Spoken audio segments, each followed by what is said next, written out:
Hello everybody and welcome to my 51st VBA tutorial, and this tutorial is going to show you how to use a calendar on your user forms.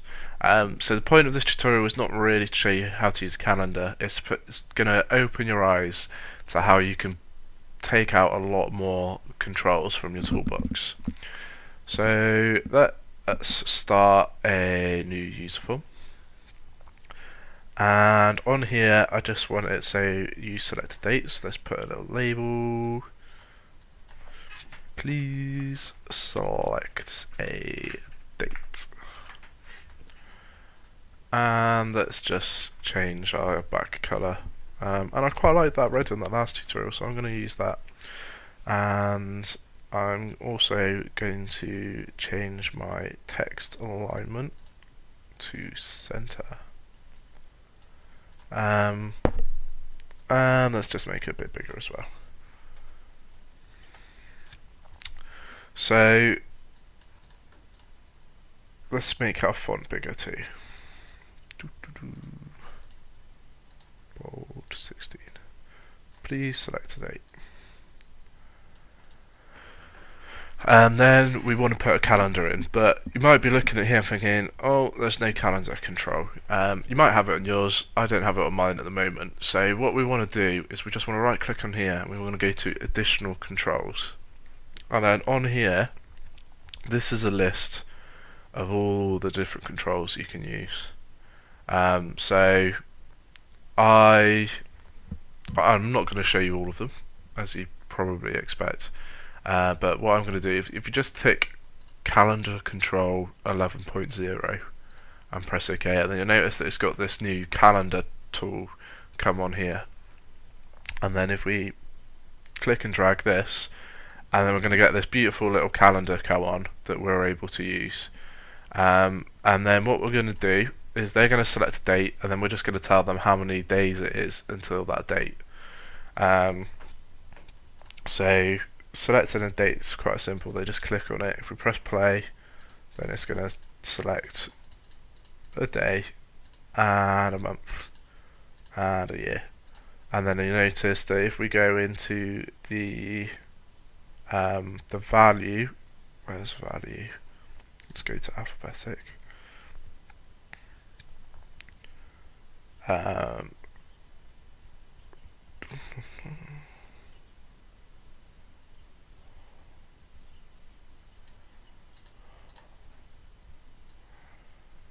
So first of all, you have to actually select the calendar to find the value.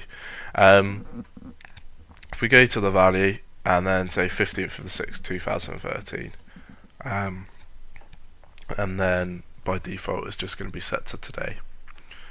So what we want to do is we just want to have you select a date, put a command button in, and we want that to say calculate, and then we want it to go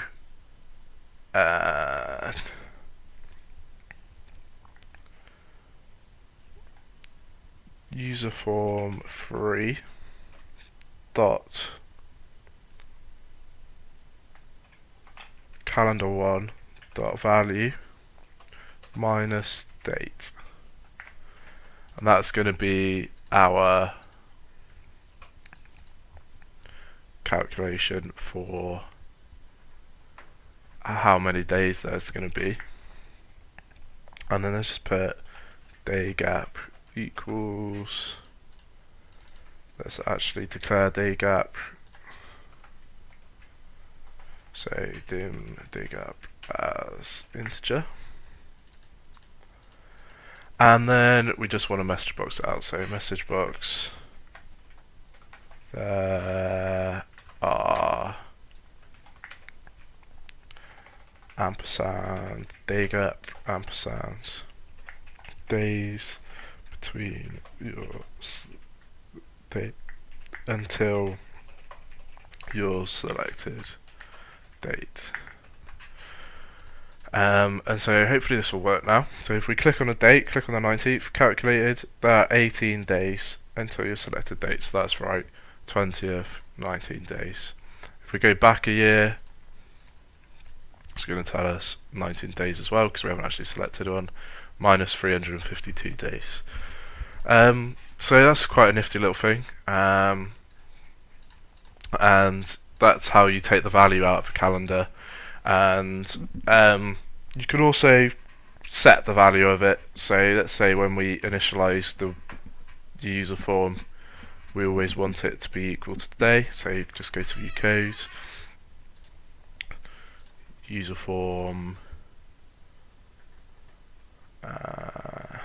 where's initialize? Initialize. So we can just go userform.calendar.value, and not minus date, we want equals date. And then whenever we open it up, it's just going to default to the current date. So that's quite useful as well. So that's going to be it for calendar tutorials. If we go back, just because what I really wanted to go into was the additional controls. Right click here on additional controls, you can see that there's a whole gang of them, and you can use quite a lot of different things in here that are really useful. And if you're ever unsure of them, just Google them and there'll be something explaining how to do them. So that's going to be it for this tutorial. In the next tutorial we're going to go into a few different events you can do on a user form. So that's going to be it for now. Thanks for listening, and I hope to catch you soon.